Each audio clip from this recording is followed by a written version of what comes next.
but how do you equate winning to real estate? I mean, do you individually set goals, and do you and Jake come together and say, okay, here's what we're going to accomplish as amount of doors? What are some of the goals that you, because that's something we focus big on in the W2 Capitalist is, we go off the 12-week year book or concept by Brian Moran. It seems to, at least on because I use it right in my daily grind, to where it seems to keeps me more productive, and I Hmm. feel like I'm getting a lot done. I've got a lot of momentum. But I talked to a psychologist last week, not my personal psychologist. I don't have one of those yet. Maybe soon. But he's an expert on negotiating, and has been an expert for. He hosts a radio show on NPR, San Francisco's Dr. Marty Nimko, and he works with people, coaches. He's a career coach, basically.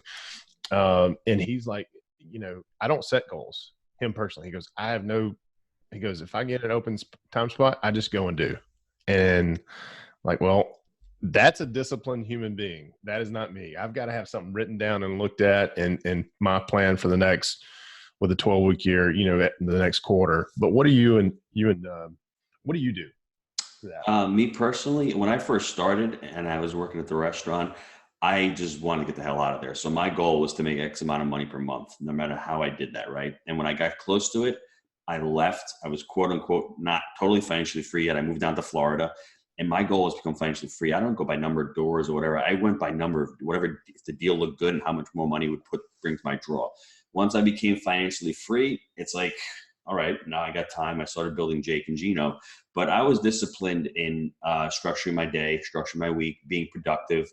And now it's just like, I'm reading a book, Leaders Eat Last by Simon Sinek. And when you, Heard that? Yeah. I'm a life coach, so I coach a lot of students, and I'm trying to go more towards peak performance.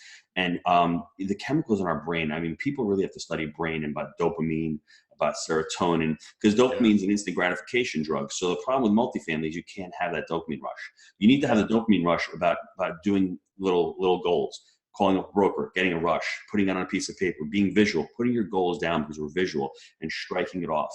And then my partner's got that. Yeah. He has that dopamine rush every time he has a cart stock for the week, and I see him meticulously crossing it off. That gives him that little juice or spark Yes. to get the next thing done, and then get the next thing done, and then get the next thing. Then by the end of the week, it's done. And then Sunday, he builds up the whole week.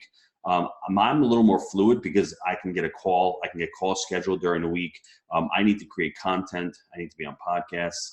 I'm analyzing deals. I'm helping students now. So we're stacking and we're creating other multiple streams of income. As far as we're doing mortgages now, we have the syndication company. We're talking to investors. We just had that weekend meetup. So I mean, I don't. We should do goals, right? But we have weekly calls. We have we call level 10 meetings with every different company. So I have about one a day on average with each company, and from there we'll do 30 days, 60 and 90 day. We'll brainstorm, and then we'll do what has to get done quarterly, what has to get done every 6 months and yearly, and then we'll just go through them every week and see what we need to do, and we'll pivot whenever we need to